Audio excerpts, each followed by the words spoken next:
Bismillahirrahmanirrahim. Good morning, class 7th. How are you all? I hope you will be fine.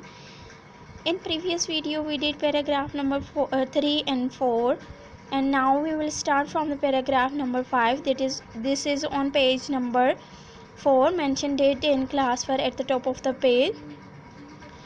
I was almost asleep again when through the chatter of the rain I heard a tiny fragile sound, a distant tinkling. It was far away.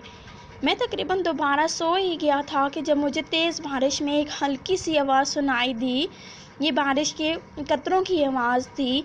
It was far away, ये मुझे बहुत दूर से आ रही थी. But approaching steadily, लेकिन ये हमारे करीब आ रही थी. And it grew near. I recognize the unmistakable ringing of an elephant's bell.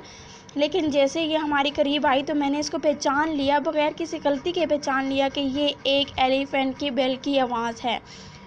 Do you hear that? क्या आपने इसको सुना? I whisper. विस्पर कहते हैं to talk in low voice, आहिस्ता आवाज़ में बातचीत करना, सरगोशी करना.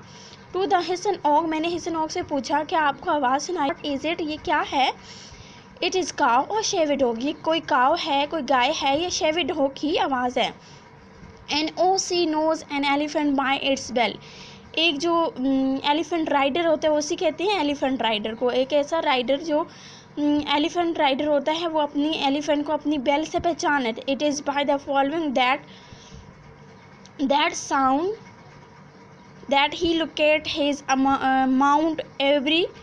माउंट कहते हैं सवारी को. Mount every morning after his night long fragging in the forest. वो कहते हैं कि वो उस बेल से उस आवाज़ उसको पहचान लेते हैं जो उसको तकरीबन रात के खाने के बाद, रात को जो वो फॉरेस्ट में जंगल में टाइम स्पेंड करती है, उसके बाद वो अर्ली मॉर्निंग उसके गले में बांध देता है.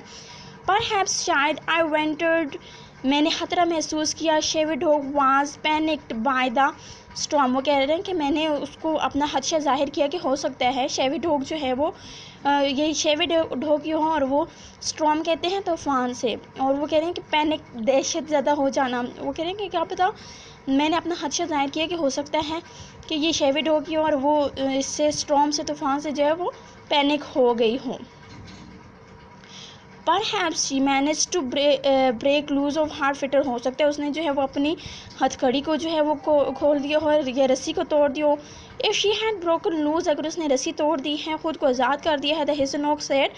हिसनॉक ने कहा the chain would still be dragon on her feet. और ड्रैगन कहते हैं खिंचना, कोई भी चीज़ जो खिंच रही है उसको कहते हैं ड्रैगन. वो कह रहे हैं कि अगर हिसनॉक ने खुद को आज़ाद कर दिया है, रस्सी को तोड़ दिया, तो चैन उसकी अभी भी पाँव में लटकी हुई होनी चाहिए. ही पोज टू लिसन. उसने पोज कहते हैं स्टॉप कर देना. ही पोज टू लिसन. उसने सुनने के लिए थोड़ी देर के लिए जो है वो खामोशी अख्तियार की. But I heard no chain. लेकिन मुझे किसी भी चैन की आवाज़ नहीं आई. No she has been freed by a human hand. वो कह रहे हैं कि नहीं, ये जो है वो मुझे किसी इंसान का काम लगता है, किसी इंसान के ज़रिए जो है वो इससे वो आज़ाद हुई है. But whose could that hand be. ये किसका हाथ हो सकता है? I asked. मैंने उससे पूछा. He silence and abruptly with a raised hand. उसने अचानक जो है वो खामोशी से अपना हाथ ऊपर बुलंद किया. The bell was very close. Bell की आवाज़ जो है वो बहुत नज़दीक से आ रही थी. Now and he was and the hut was shivering to the elephant's tread. और ये जो हट था, जो झोंपड़ी थी, वो शिफरिंग कहते हैं ट्रिम्बलिंग साउंड को, कांपना.